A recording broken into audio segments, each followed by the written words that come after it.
Hello everyone, my self Parveen Chauhan. आज की इस वीडियो में हम बात करेंगे डीएनए फिंगरप्रिंटिंग पर।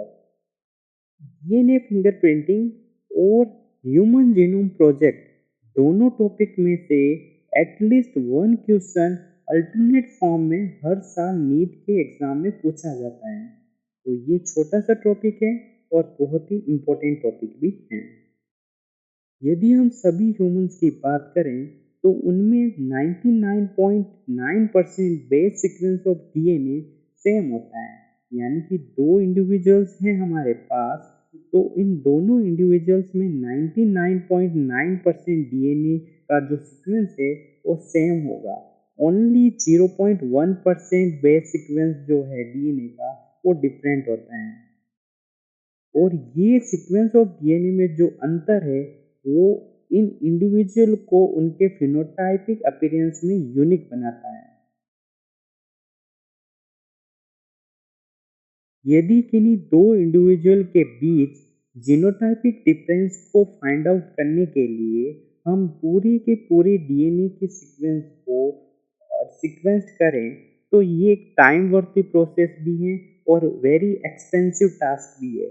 इसलिए हम डीएनए फिंगरप्रिंटिंग को यूज करते हैं क्योंकि ये वेरी क्विक वे है to compare the DNA sequence of any two individual, क्योंकि it involves identify differences in some specific regions in DNA sequence, और इन सीक्वेंस को हम रिपीटेटिव डीएनए कहते हैं। यानी कि डीएनए फिंगरप्रिंटिंग में कुछ ऐसे स्पेसिफिक डीएनए के ऐसे रीजन्स को आइडेंटिफाई किया गया है जिनमें बेसिकली ये 0.1% डिफरेंस पाया जाता है, और इन डीएनए के रीजन्स को हम रिपीटेटिव डीएनए कहते हैं। अब हम बात करेंगे रिपीटेटिव डीएनए के बारे में। रिपीटेटिव डीएनए एक स्मॉल स्ट्रेच ऑफ डीएनए होता है जिसमें कई बार रिपीटेशन पाया जाता है। ये रिपीटेटिव डीएनए किसी भी प्रकार की प्रोटीन को कोड नहीं करता है और ये ह्यूमन जीनोम का एक लार्ज पोर्शन भी बनाता है। यदि हम बात करें रिपीटेटिव डीएनए की तो ये शो करता है हाई डिग्री ऑफ पॉलीमॉर्फिज्म की, जो बनाता है basis of the DNA fingerprinting का। इसके अलावा यदि हम बात करें हाई डिग्री ऑफ पॉलीमॉर्फिज्म की तो ये शो होती हैं किसी पॉपुलेशन में, नॉट इन एनी इंडिविजुअल। और इसके अलावा high degree of polymorphism not only the basis of the DNA fingerprinting, it is also basis of the genetic mapping. If repetitive DNA को हम डेंसिटी ग्रेडियंट सेंट्रीफ्यूज में डालें और उसके बाद उसका ग्राफ खींचे तो ये बनाएगा हमारा माइनर पीक्स, और बाकी का जो डीएनए होगा वो बनाएगा मेजर पीक्स। इसके आधार पर हम क्या कर सकते हैं, इजीली भी सेपरेट आउट कर सकते हैं from the bulk DNA by the density gradient centrifuge. यदि हम ग्राफ बनाएंगे तो हमारे पास इस तरह के ग्राफ प्राप्त होंगे। तो जो ये मेजर पीक है ये बनेगी बल्क ऑफ डीएनए की, जबकि ये जो माइनर पीक्स है ये बनेगी सैटेलाइट डीएनए या रिपीटेटिव डीएनए की। अब हम बात करते हैं सैटेलाइट डीएनए की। बेसिकली सैटेलाइट डीएनए को हम बेस कंपोजिशन के बेस पर या लेंथ ऑफ द सेगमेंट के बेस पर या नंबर ऑफ रिपीटेटिव यूनिट्स के बेस पर कई क्लासेस में क्लासिफाइड कर सकते हैं। हमारी एनसीईआरटी में दो नाम दिए गए हैं, एक माइक्रो सैटेलाइट और एक मिनी सैटेलाइट। मिनी सैटेलाइट का एक एग्जांपल एनसीईआरटी में गिवन है, वो है वीएनटीआर, जिसकी फुल फॉर्म है variable number of tandem repetitive, और इसकी साइज है 0.1 केबी टू 20 केबी।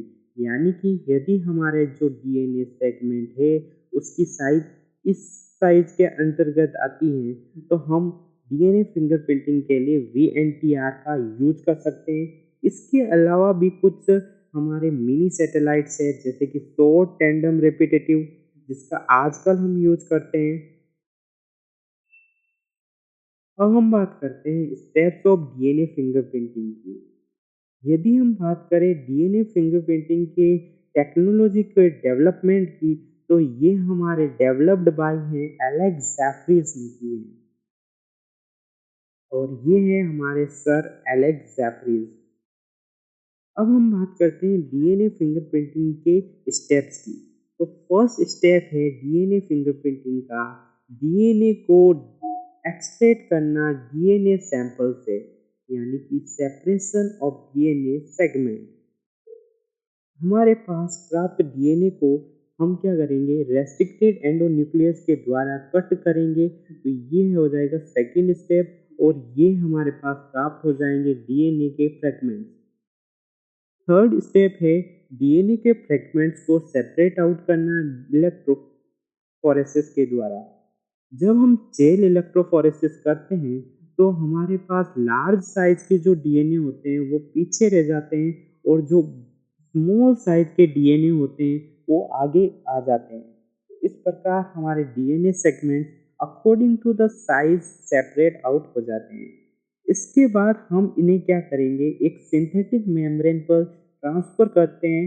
ये सिंथेटिक मेम्ब्रेन नाइट्रोसेलुलोज या नायलॉन की बनी होती हैं, और इस प्रोसेस को हम ब्लोटिंग या सदन ब्लोटिंग कहते हैं। सदन ब्लोटिंग में डीएनए फ्रेगमेंट को हम हाइब्रिडाइज करते हैं, किसके साथ, लेबल्ड प्रोब के साथ। ये प्रोब हमारे वीएनटीआर हो सकता है, या फिर शॉर्ट रिपीटेटिव डीएनए भी हो सकता है। और ये प्रोब क्या होता है, रेडियो लेबल्ड होता है।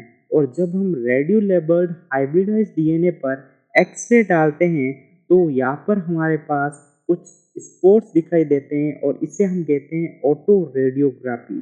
तो सिक्स स्टेप होता है डिटेक्शन ऑफ हाइब्रिडाइज डीएनए। अब सारे स्टेप्स को हम अकॉर्डिंग टू एनसीईआरटी लिख के लाए भी हैं। तो फर्स्ट स्टेप क्या है, isolation of DNA. Second step, digestion of DNA by the restricted endonuclease. Third step, separation of DNA fragments by the gel electrophoresis. Fourth step, transferring of the separated DNA fragment by the synthetic membrane, और ये synthetic membrane किसकी हो सकती है, nitrocellulose और nylon की।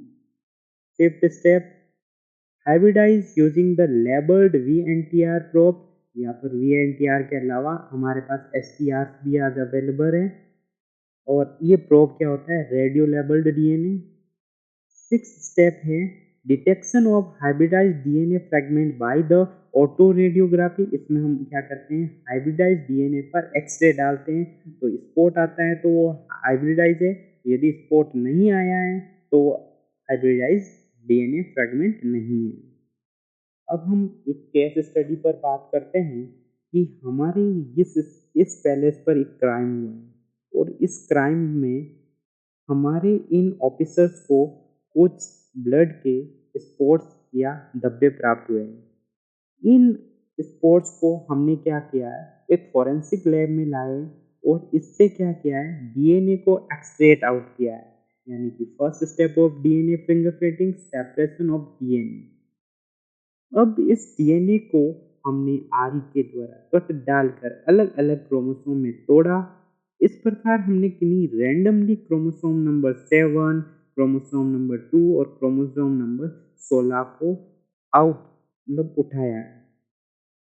यदि हम क्रोमोसोम नंबर 7 देखिए, जैसा कि हम जानते हैं कि किसी भी क्रोमोसोम में एक होमोलोगस पेयर पाया जाता है, यानी कि क्रोमोसोम हमेशा पेयर में पाए जाते हैं। पेयर का एक क्रोमोसोम फादर से आता है, जबकि दूसरा पेयर का दूसरा क्रोमोसोम मदर से आता है। यदि हम इन कलर्ड फ्रेगमेंट्स की बात करें, तो ये कलर्ड फ्रेगमेंट्स हमें रिपीटेटिव डीएनए को दर्शाते हैं। जैसा कि इसमें 11 रिपीटेटिव डीएनए फ्रेगमेंट्स है, इसमें 9, इसमें 8, इसमें 7, इसमें 5 और इसमें 2। तो यानी कि इनमें देखिए फ्रेगमेंट्स कितने, 2 ही है, तो इसकी साइज़ सबसे छोटी होगी और ये जब हम जेल इलेक्ट्रोफोरेसिस कराएँगे, तो ये सबसे आगे रहेगा। जबकि इसमें कितने 11, यानी कि इसकी साइज़ बड़ी है, तो ये डीएनए सेगमेंट कहाँ पर है? सबसे पीछे है। तो अकॉर्डिंग टू द साइज़ ये डीएनए फ्रेगमेंट्स क्या हो गए? सेपरेट हो गए हैं। अब हम क्या करेंगे? हमें क्या है, इस क्राइम में 2 लोगों पर शक है। ये क ये है हमारे पास ए और ये है बी। इन 2 पर हमें क्या है, शक है। तो सबसे पहले हमने क्या लिया, इनके किसी भी टिश्यू से डीएनए को सेपरेट आउट किया और उसी प्रकार जो हमने यहाँ पर क्रोमोसोम लिए थे, उन्हीं क्रोमोसोम का हमने क्या किया है, कंपैरिजन किया है। सबसे पहले हम इंडिविजुअल ए के डीएनए को बेसिकली क्राइम सेंस से प्राप्त डीएनए के साथ कंपेराइज्ड करेंगे। तो जब हम डीएनए ऑफ इंडिविजुअल ए को DNA of the crime sense से कंपैरिजन करते हैं, तो हम क्या देखते हैं कि यहाँ पर जो फ्रेगमेंट क्राइम सीन से प्राप्त हुआ है, वो यहाँ पर मैच ही नहीं कर रहा है। ये देखिए सबसे नीचे चला गया है, जबकि यहाँ पर सबसे ऊपर था। जबकि देखिए यहाँ पर भी मैच नहीं कर रहा है, ये मैच एक कर रहा है तो उससे कुछ होएगा नहीं। और यहाँ पर भी मैच नहीं कर रहा है, यहाँ पर मैच करा थोड़ा सा और यहाँ पर भी मैच नहीं कर रहा है। यानी कि DNA of crime palace not matched with DNA of individual A. यानी कि हमारा इंडिविजुअल ए बेचारा क्या है, निर्दोष है। इसी प्रकार हमने इंडिविजुअल बी के डीएनए को भी कंपैरिजन किया, तो हम क्या पाते हैं, इंडिविजुअल बी के डीएनए को जब हम कंपेराइज करते हैं, तो हम क्या पाते हैं कि देखिए ये मैच करा, ये भी मैच करा, ये भी मैच करा, ये भी मैच करा, सारे के सारे डीएनए के फ्रेगमेंट मैच करे। यानी कि हमारा जो क्राइम करने वाला पर्सन है, वो ये बी है, जो चश्मा लगाए हुए हैं, या ताकि लोगों को दिखे ना इसका चेहरा, लेकिन हमारी डीएनए फिंगरप्रिंटिंग ने इसको पकड़ लिया। तो DNA of the crime place matched with DNA of B. ठीक है, तो इस प्रकार हम क्या कर सकते हैं, किसी भी क्राइम इवेंट को भी सॉल्व कर पाए। बहुत अच्छी टेक्नोलॉजी है ना। एप्लीकेशन ऑफ डीएनए फिंगरप्रिंटिंग का एक एप्लीकेशन हमने पिछली केस स्टडी से देख लिया। इसके अलावा भी कुछ और एप्लीकेशन है, जैसे कि इंडिविजुअलिटी। जिस प्रकार हमारे स्किन के फिंगरप्रिंट्स इंडिविजुअल होते हैं, हर एक इंडिविजुअल के यूनिक होते हैं, उसी प्रकार डीएनए फिंगरप्रिंटिंग भी हर एक इंडिविजुअल की यूनिक होती है, एक्सेप्ट मोनोजाइगोटिक ट्विंस के। इस प्रकार हम क्या कर सकते हैं, किसी भी एक ह्यूमन को दूसरे ह्यूमन से डिस्टिंग्विश कर सकते हैं। मोनोजाइगोटिक ट्विंस क्या होते हैं, किसी भी एक जाइगोट में किसी कारणवश 2 फ्रेगमेंट हो जाते हैं और इससे क्या बन जाते हैं, 2 जाइगोट, और ये 2 जाइगोट आगे 2 एम्ब्रियो को बना देते हैं और इससे क्या बनते हैं, मोनोजाइगोटिक ट्विंस बनते हैं। और इन मोनोजाइगोटिक ट्विंस में डीएनए सेम होता है, यानी कि इनमें हम डीएनए फिंगरप्रिंटिंग यूज नहीं कर सकते। इसके अलावा जो हमारे पास रियल जेनेटिक मदर और फादर को आइडेंटिफाई करना होता है, तब भी डीएनए फिंगरप्रिंटिंग यूज कर सकते हैं। ह्यूमन इवोल्यूशन जो होता है उसको बेसिकली सीक्वेंस वाइज करने के लिए, जैसे कि ह्यूमन से पहले उनके पूर्वज कौन थे, जितना डीएनए मैच करता जाएगा वो उतने डायरेक्ट उसके पूर्वज होते जाएंगे। इस प्रकार एक डीएनए फिंगरप्रिंटिंग के द्वारा हम एक इवोल्यूशन का सीक्वेंस तैयार कर सकते हैं। उसके अलावा हेरिटेबल डिजीज के बारे में भी हम पता लगा सकते हैं कि किस प्रकार आइडेंटिफाई करेंगे जीन कनेक्शन को, कि किस प्रकार ये आनुवांशिक रोग किस ऑर्गेनिज्म से किस ऑर्गेनिज्म में आया। उसके अलावा फॉरेंसिक रूप में तो हमने एक केस स्टडी देखी है, और सोशियोलॉजिस्ट जैसे कि हिस्टोरिकल माइग्रेशन जो हुए हैं उनके बारे में हम पता लगा सकते हैं। तो ये सारे एप्लीकेशंस ऑफ डीएनए फिंगरप्रिंटिंग है। अब हम बात करेंगे नीट की कुछ पीवाईक्यूज जो आए हैं हमारे इस आज के टॉपिक से। पहला क्वेश्चन हमारे नीट 2015 का है कि सैटेलाइट डीएनए का इम्पोर्टेंस क्यों है। तो first option does not code for any protein, सही बात है, लेकिन आगे इसने कहा है कि is same in all member of the population not. Satellite DNA क्या होता है, यही तो डिफरेंट पार्ट होता है 0.1 वाला, तो ये कैसे सेम हो सकता है। तो option A wrong. Code for the enzyme needed for DNA replication, तो कोड नहीं करता है, ये किसी भी प्रकार के प्रोटीन या एंजाइम को कोड नहीं करता है। Code for the protein needed in the cell cycle, नहीं, प्रोटीन तो को कोड करता ही नहीं है। ऑप्शन 3 डी क्या है कि show high degree of polymorphism in the population, yes right answer. और also the same degree of the polymorphism in the individual which is the heritable from the parent to the children। तो ये option याद भी रखना है, बहुत important है, directly NEET में क्वेश्चन आ सकता है स्टेटमेंट वाइज। अब एम्स 2018 का क्वेश्चन है कि which of the following is incorrect for the satellite DNA, यानी सैटेलाइट डीएनए के लिए इनकरेक्ट स्टेटमेंट को हमें बताना है। First option high degree of polymorphism, yes show करता है, तो ये तो करेक्ट इवेंट है। It is not heritable from parents to the children, भाई डीएनए सैटेलाइट डीएनए यदि हेरिटेबल नहीं होएगा तो हम कैसे पेरेंट्स और चिल्ड्रन वाले केस सोल्व करेंगे। तो ये कह रहा है ये इनहेरिटेबल होता है, लेकिन ये हेरिटेबल होता है। तो आंसर इज दैट टू, ये रॉन्ग स्टेटमेंट है या इनकरेक्ट स्टेटमेंट है। तीसरा ऑप्शन क्या कह रहा है कि it is use in the DNA fingerprinting for the genetic diversity, yes use करते हैं। Does not code for any protein, भाई ये किसी भी प्रकार की प्रोटीन को कोड नहीं करते हैं। तो ऑप्शन नंबर 2 जो है वो इनकरेक्ट है, बाकी सारे करेक्ट है। नीट 2022 का question, DNA polymorphism form the basis of, किसका बेसिस है डीएनए पॉलीमॉर्फिज्म। तो सबसे पहले जेनेटिक मैपिंग का भी है और डीएनए फिंगरप्रिंटिंग दोनों का है। तो वो genetic mapping and DNA fingerprinting, option number 3। एक नीट 2021 में क्या क्वेश्चन आया है कि DNA fingerprinting involve the identify difference in the some specific regions in DNA sequence, इसे क्या कहते हैं रिपीटेटिव डीएनए। डायरेक्ट एनसीईआरटी की लाइन है और हमारी स्लाइड नंबर 2 में भी इस हमने ये स्टेटमेंट लिखा हुआ है। नीट 2020 का question, which is the basic of the genetic mapping of the human genome as well as the DNA fingerprinting। देखा ना, एक ही क्वेश्चन कितने तरीके से पूछा गया है।